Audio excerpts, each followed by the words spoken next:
We all know that Mixtape was an industry plant that was funded by billionaires. Okay, it was not a small time indie success story that got 10 out of 10 simply by virtue of it being an amazing game.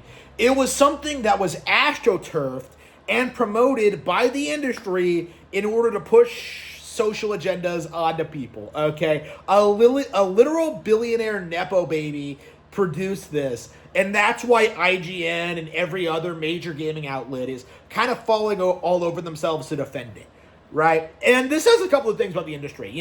It kind of establishes how unreliable these outlets are. It showcases like how this kind of thing works in practice, and most obviously, this is something that we've seen happen before.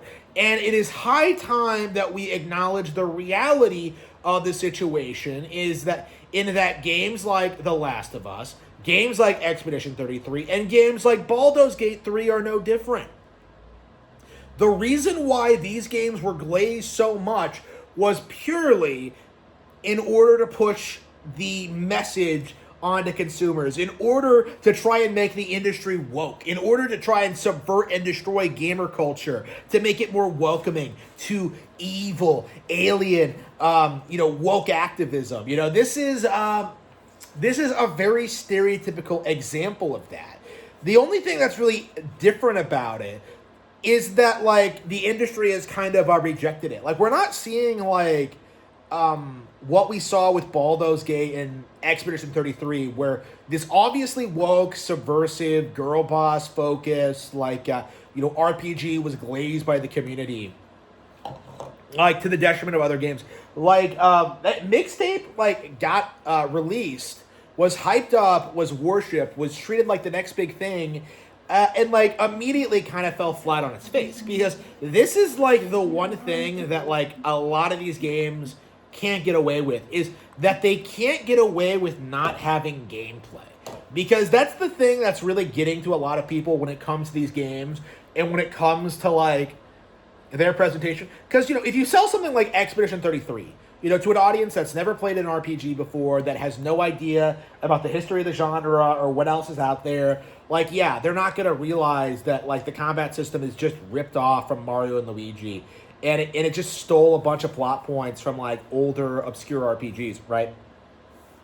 Like nobody's gonna notice that because they're not familiar with it at all. That's just the reality of it. But like with Mixtape, because it doesn't have any gameplay, you kind of have to judge it on its own merits. Like you have to judge it on the virtue of it being an actual story, an actual animation. You kind of have to judge it by like film school standards. And as the general public is slowly starting to understand, film school standards are fucking bullshit. Pulp Fiction sucks.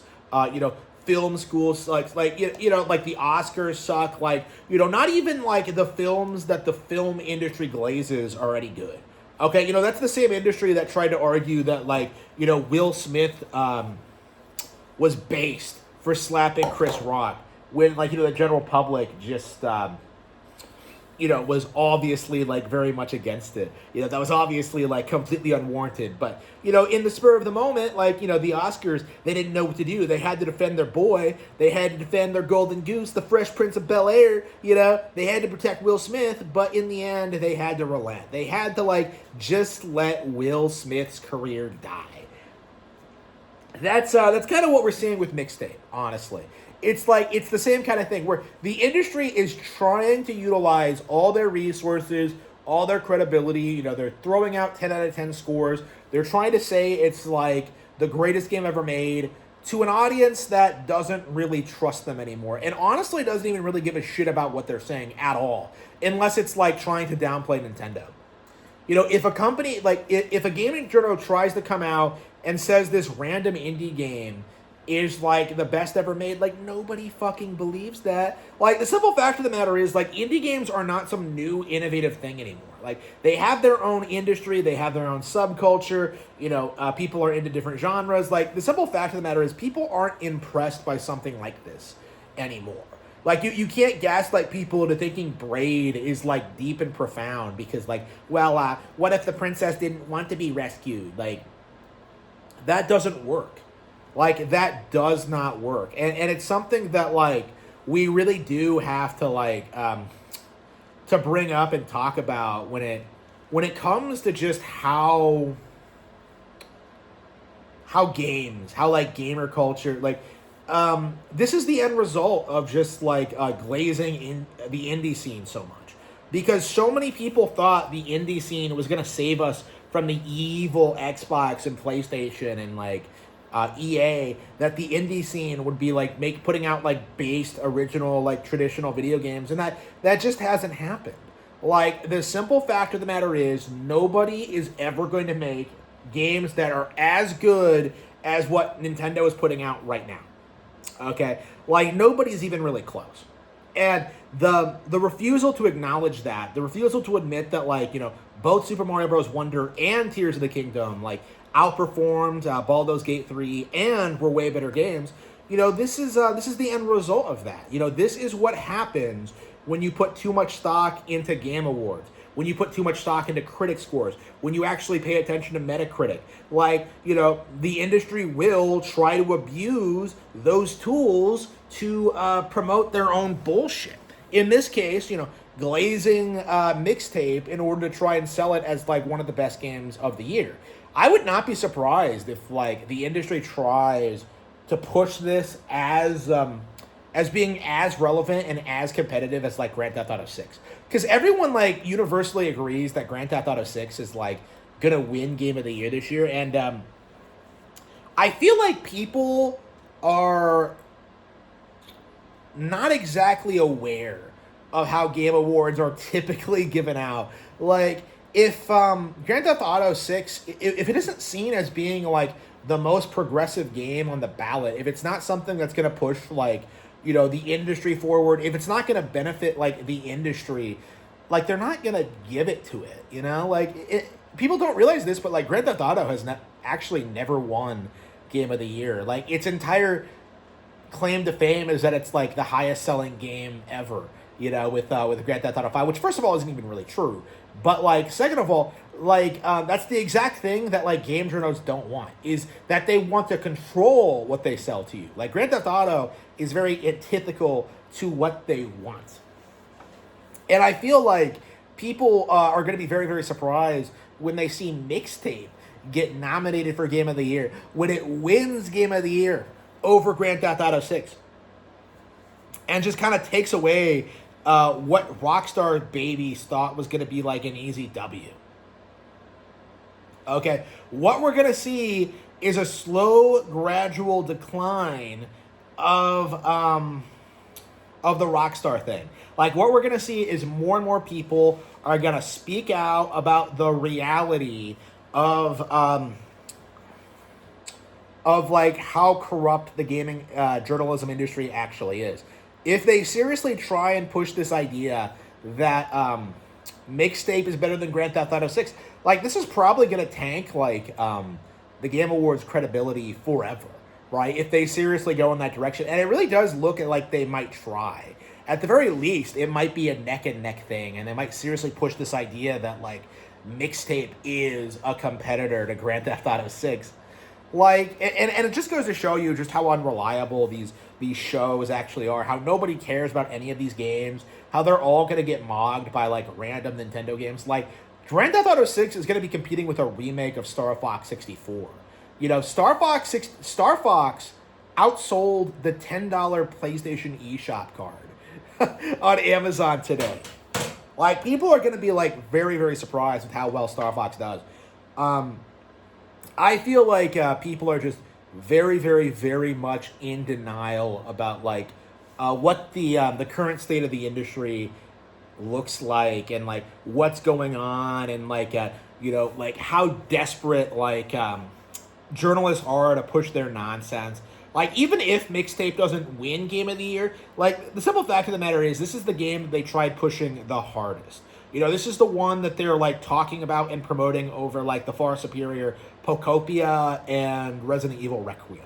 Okay? Like, this is a game that they're fighting to be taken seriously, to be seen as, like, this huge deal, to be seen as this, like, major milestone in the industry, and it just isn't. Like, the simple fact of the matter is that nobody gives a fuck about Mixtape. And like, the instant the grifters stop making fun of it, the game is going to be like completely forgotten until like Journos try dragging it up again by Game Award season. And it does need to be said more, is that like the Game Awards are just not an accurate representation of what people actually are playing or care about. You know, Mario Kart World was way bigger than whatever won last year at it was Expedition last year, wasn't it? Yeah, Mario Kart World has severely outperformed Expedition, and the industry tried to bury it. They tried to ignore it, and that's just not gonna fly. I think it's just become very, very apparent that like the harder they try and push this nonsense, the harder they try to push the agenda, the harder they try to push the angle, like the harder and harder it's gonna collapse. This is, I think, like the next major milestone to discrediting video game journalists. Because if you remember, this is very similar to what happened in 2013 with the release of Gone Home. You know, where people like Adam Sessler called it like the game of the year, and how it was like really praised because it had some gay love story. Like that's what we're seeing now with Expedition 33. That's what we're seeing now with Mixtape. That's what we're seeing now, I imagine, with Grand Theft Auto 6 as well. Is that the industry is rallying behind these titles that push woke progressive political agendas while completely downplaying everything else that happens. Everything else that causes a problem in the community. Like what we're seeing now is a complete and total collapse of this culture, of this like behavior, of this industry, and I don't even think people even realize what has happened. Is that like this isn't just about Mixtape. This isn't just about woke politics. This is about the very foundation of the video game journalism industry, of steering people away from good games and into like bad ones. Okay, like without video game journalists, like PlayStation just has no marketing division. Like it has no method of like controlling the normie audience, right? Like PlayStation has completely and totally like fallen off from relevancy, and a big part of that is because nobody cares what game journalists think. And the reason why nobody cares about what game journalists think is because of situations like this, in which they hype up something like Mixtape instead of celebrating like the far superior Nintendo products. So where are things going to go from here?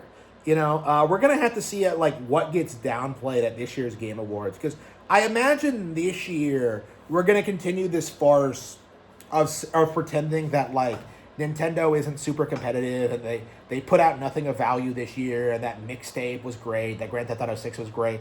All of that is going to come to a screeching halt by next year, like almost certainly, or the year after that. Like there's just no denying the success of Nintendo Switch 2 and its games. And like no amount of glazing, like random, like Nepo baby, like indie projects like this is going to change that fact. You know, like I am just like, I am very, very anxious to see at what stage like the industry is going to be forced to kneel and acknowledge that like the Switch 2 is successful. Right? Because right now we're still in that early stage like denial period, but it's going to be undeniable once like the console sales spike, you know, after the next Nintendo Direct. It's going to be like straight up impossible to continue this farce. Like they can't keep hyping up people on Mixtape. They can't keep hyping up on people on Grand Theft Auto after it comes out. You know, they can't keep like delusionally like pretending that like Nintendo just isn't competitive. Like it's something that they are absolutely 100% doomed to fail. And it's something that I think a lot of people are just like, they're just very, very, very, very much like incapable of admitting. Like Nintendo has won the console war, and now we're kind of in that phase where like, you know, Sonic and Sega fans, you know, for 30 years have tried gaslighting people into thinking like Sonic is just as relevant as Mario, and it just isn't and never was really. And that's becoming more and more apparent all the time. I noticed last year that Kirby's bigger than Sonic now, and the same could be said for DK and Star Fox. Like, the simple fact of the matter is, like, Nintendo has won, and that there is no major competitor that will put a stop to their success.